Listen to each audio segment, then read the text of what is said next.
Il préside l'exécutif de la 4e ville de Suisse romande depuis 2 mois. À peine arrivé aux manettes, il a dû gérer l'une des pires tempêtes que la Suisse ait connue.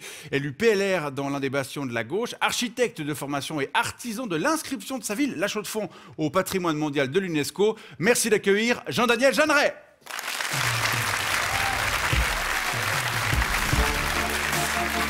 Bonsoir, bienvenue.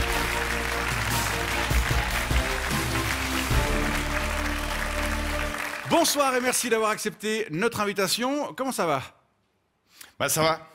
Ça va, mais malheureusement, 52 minutes, c'est en pleine braderie. La prochaine fois, il faudrait éviter. C'est vrai, ce week-end, c'est la braderie de la Chaux-de-Fonds. Ouais, du coup, il y a plein de chaux-de-fonniers qui vont regarder 52 minutes et la braderie, ça va pas bien. Donc vous avez passé la journée à boire des coups, c'est ça? C'était un moment, j'imagine, important d'ailleurs. Non, j'ai dû me concentrer pour... Bah oui, et c'était un moment festif pour la ville après ce qu'elle a vécu. Ça devait être un moment comment? Mais ça l'est. Et ça l'est? Après les ténèbres, la lumière. C'est ça. Après les larmes, la fête. J'imagine que vos projets de vacances d'été, tout comme ceux de nombreux chaux-de-fonniers, ont dû être un peu chamboulés par les événements du 24 juillet dernier. Bah pas du tout, parce que je recommençais le travail le 24 à 8h. Top.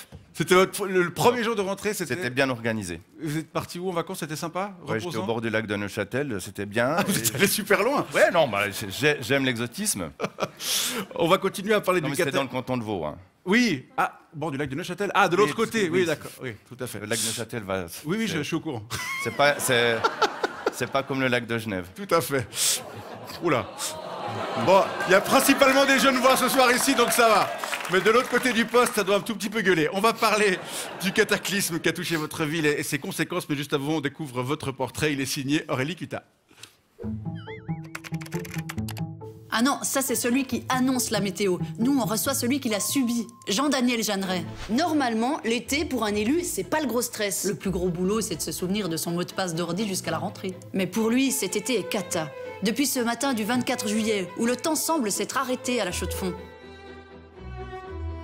Depuis, Jean-Daniel Jeanneret est partout pour expliquer que c'est la merde. Jean-Daniel Jeanneret. Mais s'il rebâtit sa ville aussi vite que sa carrière, ça va le faire. Pour lui, ça avait commencé avec un diplôme d'architecture. Ah non, la Villa Blanche, c'est pas ce Jeanneret-là. Lui, sa spécialité, c'est les vieilles pierres. Et si vous voulez le voir s'émerveiller, montrez-lui ça, la Chaux-de-Fonds et son damier. Devant tant de perfection, ils font. Et il bossera plusieurs années pour faire inscrire la Chaux-de-Fonds et le Locle au patrimoine mondial de l'humanité. Cet instant historique pour nos deux villes. En 2009, c'est chose faite. La Chaux est en folie. Et même Paul est content. C'est fantastique, hein, Paul? Tout à fait. Monsieur UNESCO devient ensuite Monsieur Hosto. Il dirige la clinique Montbriand, la clinique de la Chaux-de-Fonds qui a entendu ses premiers gazouillis. 3 ans plus tard, fin 2020, en pleine tornade du Covid, il quitte le bateau de la santé et se fait élire au conseil communal. Ça fait plusieurs années maintenant que je suis engagé au PLR. Son mantra de PLR, rapprocher les entreprises et la ville. Il dirige depuis l'économie, les finances, l'action sociale. Un éternel foulard autour du cou, pour le style et pour affronter le froid du haut. Mais ça ne l'aura pas protégé du premier cumulonimbus sur sa tronche. Juste après son élection, une interview dans le journal Arc Info où il compare la Chaux à une maîtresse capricieuse. Ah oui, tiens, il a dit ça aussi. La représentation féminine dans les organes politiques m'indiffère. Le comble pour un représentant d'un exécutif 100% masculin. 140 femmes lui adressent une lettre ouverte et l'accusent de sexisme. Lui répondra qu'il est instrumentalisé par les médias et il se vantera même d'avoir pris depuis des cours de langue de bois. Alors, Jean-Daniel Jeanneret, c'est quoi la connerie que vous lâcherez dans cette interview? C'est quoi cette histoire de cours de langue de bois? C'est une manière assez subtile de vous faire croire que je vous dis quelque chose alors que je ne dis rien. Bah, je me réjouis de voir comment vous allez mettre ça à l'œuvre tout de suite pour cette interview. Je vous présente d'abord vite rapidement Hubert Vaucher. Bonsoir. L'un de vos administrés. Bonsoir, monsieur. Bonsoir. Vous avez été passablement éprouvé par les événements du 24 juillet. Ah oui, non, c'est vraiment la série noire, là, je crois qu'on peut le dire. D'abord, on perd notre 3e place sur le podium des plus grandes villes de Suisse romande. Ensuite, on se retrouve avec un PLR comme président de la ville. Puis maintenant, ça. Qu'est-ce qu'on a fait au bon Dieu, monsieur Jeanneret, je vous le demande. Ouais, c'est la merde. Hein. C'est la merde. Faut le dire, c'est la merde. Mais on y croit quand même. C'est la merde. Et on va réussir. C'est quoi, ces nouveaux pseudo-réchauffement climatique? Non, c'est cette résilience qu'on a dans les montagnes. Non, mais l'origine de cette damnation, c'est... Vous avez l'impression que non, vous avez l'impression que la ville est damnée. Est damnée, est maudite? Non, elle est bénie, mais ça ne se sait pas. On ne le dit pas trop. Ça ne se voit pas non plus. Hein. Chevauché. Mais vous imaginez que je regarde votre déclaration fiscale, vous m'inquiétez un peu. Ouais, on n'est pas encore au bout de cette interview. Vous imaginez C'est les impôts qui me doivent du fric. Vous imaginez qu'une telle catastrophe puisse se produire? Non. Non. Ça s'est jamais produit en Suisse. Ça s'est produit ici. Non, c'est bien parce que vous m'avez mis sur la place de la Chaux-de-Fonds. Oui, c'est vrai que la table est une carte de la Suisse et vous êtes au bon endroit. C'est gentil, vous avez compris que je n'aimais pas trop voyager, c'est vraiment aimable. Ouais. Non, c'était totalement inimaginable. L'anémomètre s'est bloqué à 217 km/h, donc il y a eu plus que cela. Le colonel qui est venu de l'armée pour s'occuper du boulot dans les parcs, qui est quelqu'un de grande expérience qui venait de Turquie, m'a dit « je n'ai vu ça qu'une fois ». C'était à Haïti quand il y a eu le cyclone. Il était vraiment très impressionné. Complètement. On a vraiment affronté malheureusement une situation totalement inimaginable. Et voilà. Imprévisible. Et 6 minutes 30 plus tard, c'était le chaos. Vous-même, vous avez, Monsieur Vaucher, vous avez subi de gros dégâts? Alors oui, moi je travaille dans une entreprise qui fabrique des toitures. Oui. Et notre toiture s'est envolée. Du coup, je suis au chômage technique, ce qui est dommage parce qu'on aurait pas mal de boulot, parce qu'il y a pas mal de toitures à faire sur Chaux-de-Fonds. L'impact économique au-delà des dégâts matériels, vous arrivez à le mesurer, des entreprises qui sont... ne peuvent plus bosser. Quoi. Non, mais alors il faut être clair, à part l'entreprise Vaucher qui est bien connue dans nos services, notamment de l'action sociale, les autres entreprises ont plein de boulot, mais vraiment plein de boulot. Dans quel domaine? Dans tous. Et ce qui a été absolument extraordinaire, vous avez vu des images d'entreprises qui ont été fortement touchées. Elles ont une résilience extraordinaire et le 14 août, elles reprenaient la production. Pour la grande majorité d'entre elles? Absolument, non, la totalité. Ouais. Aujourd'hui, il n'y a pas d'impact économique direct lié à ça. Alors évidemment, il y a des coûts qui sont liés à ça. Oui, bien sûr. Il y a des dégâts, on va y venir. Mais... La production est assurée. Et la roue se remet à tourner. À titre privé, vous avez subi aussi des dommages, Monsieur Vaucher? Oui, chez moi, il y a des volets qui se sont arrachés, des vitres qui ont pété. Il y a mon séquoia qui a été arraché. Il y a juste ma bagnole qui n'a rien eu, elle est au garage. Mais bon, j'ai quand même profité pour lui donner quelques coups de batte après la tempête. Histoire que l'assurance m'en paye une neuve. Et ça a marché? Bien sûr, bien sûr. Ils s'étaient totalement débordés de l'assurance. Ils n'ont rien vu. Il y a plein de gens qui ont fait ça. Vous-même. Il faut avouer qu'une Dacia, ça coûte pas très cher pour l'assurance. Je sais pas, c'est une Dacia que vous avez? Oui, malheureusement, c'était. Mais là, j'ai demandé qu'ils me payent une Skoda. Non, racontez-nous ça en 2 mots. Ça doit être la folie. Enfin, les assurances doivent... heureusement, je ne suis pas assureur. Mais il est clair qu'il y a des choses qui étaient assurées qui sont largement remboursées. Et puis il y a des choses qui ne l'étaient pas. Et c'est là où ce qui ne l'était pas peut poser question. Mon séquoia, c'est clair que le séquoia, c'est notre grand souci. Alors il y a malheureusement pas que des séquoias, mais c'est les arbres. Pourquoi? Des milliers d'arbres ont été victimes de cette tempête, coupés en deux, hachés pour certains. C'est vraiment, vraiment, vraiment dramatique. Et ça, il n'y a pas d'assurance pour ça. Et là... C'est qui va payer alors mon séquoia? Ben justement, on pensait en replanter un petit en espérant que vous ayez de la patience. Puis du temps, ouais. J'avais 600 ans. Jean-Daniel, j'aimerais vous... Mais vu vos activités professionnelles en ce moment, vous pourrez le regarder grandir. Il a besoin de bois pour ses toits aussi. Oui. Jean-Daniel, j'aimerais vous en avez appelé à la solidarité des Suisses et des Suisses au lendemain de la catastrophe en ouvrant 3 comptes sur lesquels ils pouvaient verser leurs dons pour les arbres. Ils peuvent toujours. Hein. Ils peuvent toujours. Pour les parcs et pour la reconstruction de la ville. Vous avez récolté autant qu'espéré? Mais on n'a pas fini. Ok, mais par rapport à vos premiers objectifs? Non, on n'a pas d'objectif. Ok. Et pourquoi c'est pas la chaîne du bonheur? Il y a des objectifs ambitieux, puis à la Chaux-de-Fonds, l'ambition, c'est pas toujours ce qui nous caractérise. C'est vrai. Pourquoi c'est pas la chaîne du bonheur qui a fait ça?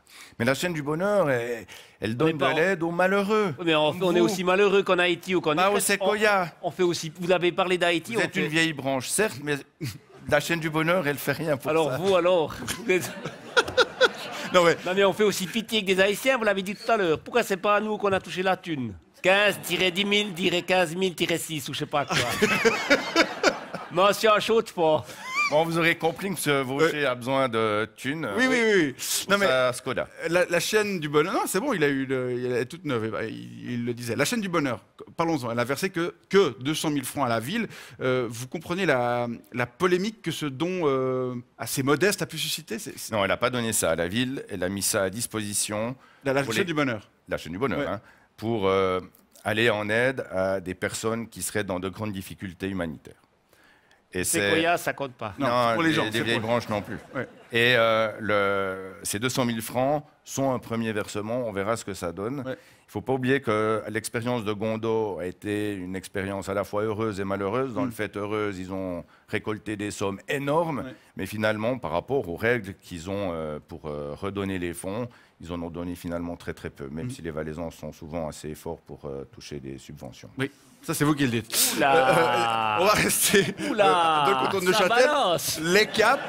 Les CAP, l'établissement cantonal d'assurance et de prévention, estime à 100 millions de francs les dégâts couverts par lui. S'y ajoutent tous les dégâts couverts par les assurances privées, plus tous les dégâts non couverts, on a une idée. Comme mon de- Séquoia, oui. Voilà, on a une idée de la facture totale, à peu près. Non. À la louche, non.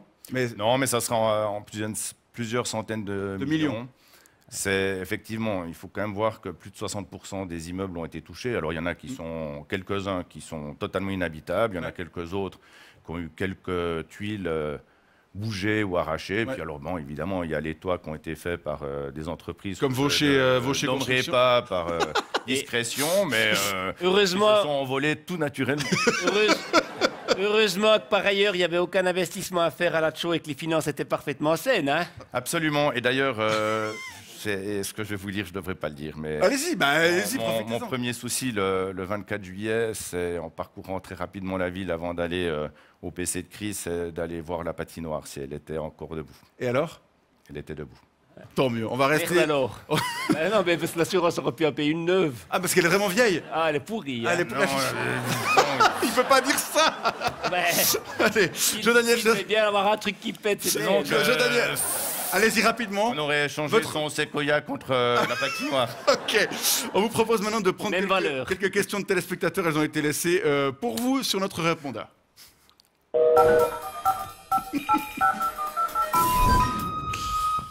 Oui, bonsoir, c'est Inapnit à Bure. Monsieur Jeanneret, je ne sais pas si vous vous souvenez, on s'est croisés cet été, j'étais là avec mes hommes hein, pour donner un petit coup de main, pour enlever tout le bordel qu'il y avait dans vos rues. Et je réalise maintenant que j'ai dû oublier mes élastiques de jambes sur le pot. J'ai dû les poser sur un des rares dents qui n'étaient pas arrachés. Et je voulais savoir, vous les auriez pas retrouvés par hasard? Parce que si oui, j'apprécierais que si vous me les renvoyez à la place d'armes de Bure, à Bure. Le port est gratis si vous mettez Feldpost sur l'enveloppe. Merci, Adé. Quel a été le rôle de l'armée après la catastrophe? Non, alors l'armée a vraiment joué un rôle important. Ça a permis de sécuriser un certain nombre de parcs en vue de la rentrée scolaire. Ça a aussi permis, Objectif atteint. objectif parfaitement atteint, et puis également de nous aider à sécuriser les toitures où il y avait des éléments extrêmement fragiles. Encore ces pour la toitures. voiture. Et c'est terrible. Et la collaboration s'est bien passée? Excellent. Et d'ailleurs, compreniez alors on se comprenait très très bien. C'était magnifique. Non, on a eu des gens vraiment magnifiques. Et il y a notamment eu un lieutenant-colonel remplaçant du commandant qui est venu dans l'état-major de crise. Et bon, les états-majors de crise, c'est pas forcément là où c'est le plus drôle. Hein. C'est ça pas rigole, c'est ouais, pas ouais. 52 minutes. Ouais. Mais je dois avouer, quand ce pauvre lieutenant-colonel qui venait de je sais pas où, Ouais. d'Outre-Sarine, s'est qu'est-ce qui s'est présenté, passé dans l'ambiance générale, il y a eu comme une sorte de bruissement. Qu'est-ce qui s'est passé? On a pensé à vous. Ah, ils sont pas à vous, à qui? Ben, à ce militaire que vous invitez de temps en temps. Ah oui, et oui, j'en ai déjà... Oui, je vois tout à fait. Deuxième message. Salut, c'est Karim du collectif d'art de rue Béton Rythmique. J'appelle parce que avec le collectif d'art de rue Béton Rythmique, on a prévu de participer aux événements en lien avec Capitale Culturelle Suisse sur Chaux-de-Fonds en 2027.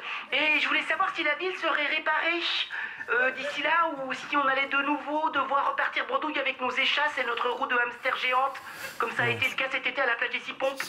Allez, salut! C'est quoi cette histoire de capitale culturelle suisse? Rapidement, parce Non, qu'on arrive. c'est une histoire sérieuse. Ouais, mais alors vous n'avez pas beaucoup de Ambitieuse. temps pour nous la résumer. Ambitieuse, et on reviendra vous en parler. Et peut-être même qu'il y aurait des spectacles d'humour. Donc ça aura bien lieu On l'espère. Ça sera réparé d'ici là, les toitures. Alors, pratiquement toutes, sauf celles qui ont été données géré à par Vaucher, Vaucher, toi. Dernier message. Salut, c'est Berclas en branche. Moi, j'appelle parce que je suis actif dans l'immobilier. Je cherche à acheter des terrains bon marché un peu partout en Suisse pour foutre des immeubles pour pauvres dessus. Et alors, j'imagine qu'avec ce que vous avez ramassé sur la gueule, vous avez pas mal d'objets à vendre pour une bouchée de pain.